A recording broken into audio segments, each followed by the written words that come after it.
All right, welcome to 10 Tech Entrepreneurs Nebraska. I'm Shonna Dorsey with the Nebraska Tech Collaborative powered by Exarban, here with my guest, Paul Jarrett. Paul Jarrett. So I always want to say co-host because I'm just used to having someone else I'll be here. your co-host today. I got you, Shonna. But anyway, great to have you here. Great to, thanks for having me. Of course. And you all know it's a 10-minute thing. No edits or anything like that. Yeah. So I'm the worst person for this, by the way. We're going to see. We're going to just cut you off. Take 15.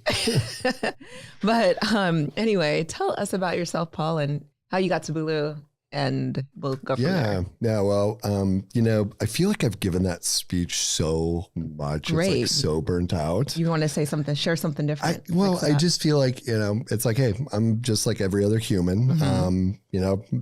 I enjoy most entrepreneurs, I believe, just enjoy solving problems like you, Shonna. And I just happened to stick with it a little bit longer. And we started the company. My co-founder, who happens to be my wife, however you need to say that in 2023. I'm so fortunate to work with her and be part of her life. It's great. So, but we started about 10 years ago and we raised capital, and we originally had a subscription box called Bulu Box. And that was one of the first things we did. And it was great. And then we built a little software called Bulu Marketplace that was acquired. And then we started building subscription boxes for really big brands, global brands. Pandemic hit, things just totally went upside down all around, like not even a bad upside down, just people needed stuff in their mailboxes.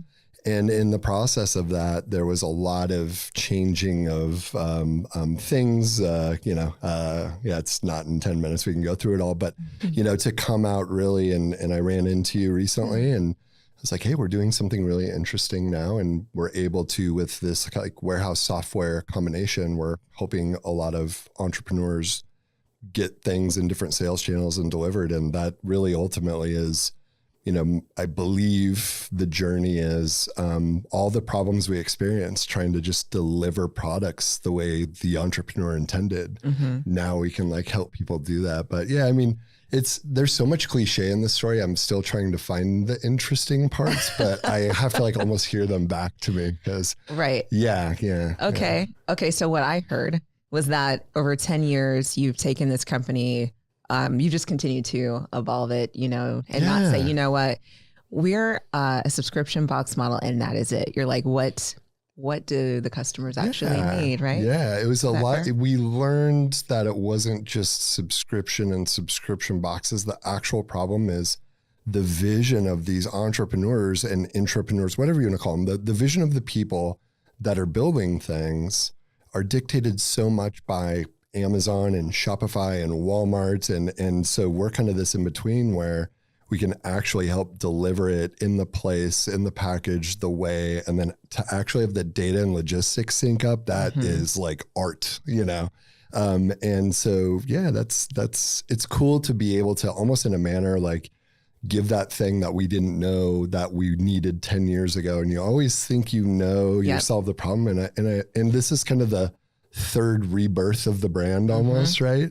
And I'm like, I think this is it. I think, I enjoy talking to entrepreneurs. We all do. And who doesn't like to watch somebody go from like 0 to 100 and be part of that journey? And, it's not just getting a package somewhere. It's like, we can help coach a little bit along the way and avoid every because we've made every mistake, So like, and just avoid those pitfalls a little bit. It's pretty cool. It's like actually fun, Right. And it takes a while for it to become fun. I know that for a fact. Right? And it won't be in the future at points, it's and now, it's like, oh, this is not about anything more for us than how do you react when horrible, awful things happen? Yep. What's that part? And, it's okay to say stop. It's okay to quit. But like, what happens if you just do the right thing and keep going? Yep.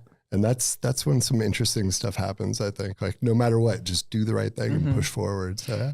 I like it. And I think you and I are about the same age. We won't talk about that. I don't care. I'm 42. Okay. I'm a little bit older than you are, but you're younger. I'll say that. You look decades younger than me. Thank you. But I'll say this. I think part of it too is like being a younger founder. So I was I'm going to just say for myself, pretty immature and just didn't know what I didn't know. And just, all the qualities that come along with, I still Yeah. But I'm sure some of that has helped too with you enjoying the journey a little bit more.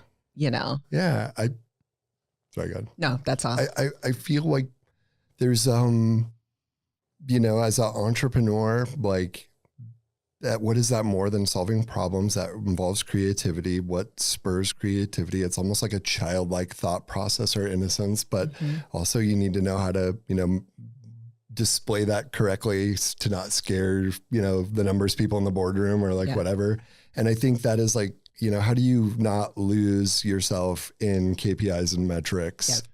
Because that feels good, but like, where does that all come from? It's kind of like innocent thinking in a way to like solve the problems. Like, what's the easiest way to solve this thing? Occam's razor is so many times like the simplest answer is the best answer, but it's hard. Yeah, it's hard. But I do think there's a level of innocence that's required to really solve hard problems. Yeah. Right. Okay. I'm going to bounce around a little bit. So you mentioned that we chatted recently about some changes. So good to see you, by the way. Good to see you too. Yeah. But what's the big news? Yeah. Well, the big news. Yeah. Well, let's see. I got to sit. I was practicing on the car ride up here, how I can say this.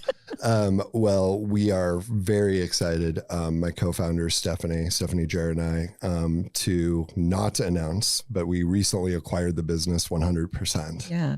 And that is not an announcement. That is just what happened. Yeah. And so it's pretty wild to go. It's like a new little weird stress of like, oh no, this is like all ours. And this is, you're spending your dollar that could go to your kid's new pair of shoes. Sure. Right? And you're like, oh, this is so, it's like super exciting. And it feels like there's a level of fun, like a whole lot of fun. And that is something that her and I operate the best in. We say like, I'm curious and she is fun. And when you put that like strategy and competitive nature together that we both also have, it's a cool, like it's easy to get the momentum going. Yeah. And so, awesome. So 100% ours, and we're doing the things that we really want to do, but not that our partners weren't letting us in the past. It's just easier to just look at each other and go. Sure. Right? Yeah. That's great. So when you founded Bulu, were you guys bootstrapped and then you sought investment, or how did that? Oh, we raised over $1 million before, really we had much to show at all. And, thank God people believed in us. And it's just, I think like most startups and a lot of companies in general, like had the pandemic never hit, it'd be a very different story, but that's life happens, right? Happens. Yeah. I feel like the need to tell a lot of entrepreneurs, like we are, and people like, don't worry, everybody's still coming out of the muck. Yeah. I see you. We're there. It took us up until like a month ago to kind of like just truly start shaking it off. And I feel like nobody's talking about that enough. Right. Yeah. And, it's one of those things too, where it's like, okay, it's behind us. Like the official, I don't really know anyway. I don't watch the news very much, which I should watch more. But as far as that goes, we're like, okay, it's behind, the actual pandemic itself is behind us. But like you said, many of us still dealing with the effects of that. Yeah. Time. I feel like, there was this, ontological shock. There was this thing where everybody's identity was yanked out of from underneath them. And it's one thing if you quit, it's one thing if you stop, but it's another thing if an external force just takes that from you. Right. And, I've heard that, if you're let go from a position that you love, it's a very similar feeling. And so I think a lot of people, I know I was sorting that out, and a lot of people are along with me, and nobody had time to talk about it. You know? So hopefully it spurs a little bit of conversation of like, it's okay. Like, I feel like at the party we were bumping into people and I'm like, what have you been up to? And everybody was like, oh, I'm just kind of getting back into the swing of things, No, for sure. 30 seconds left. I knew that this would go fast with you. But one thing I wanted to bring up, a long time ago, you gave me a book or recommended this book to me. It was called What to Say When You Talk to Yourself, because I was dealing with a lot of negative self-talk at the time. And just reading, I didn't read all of it because I'm such a skimmer, but I got the gist of it. Yeah. And I was like, just shifting the way that, when you're in your own head and the things that you say, because we spend the most time in conversation with ourselves, right? Yeah. So Thanks for recommending that. I just wanted to say that it really did make a difference. Yes, I'm happy, and I know when people do that, time's up. But, no, it's okay. We can keep going a little bit. Glad to have that. I have another one. I didn't want to bring another book to you, but yeah, do it. What's the book?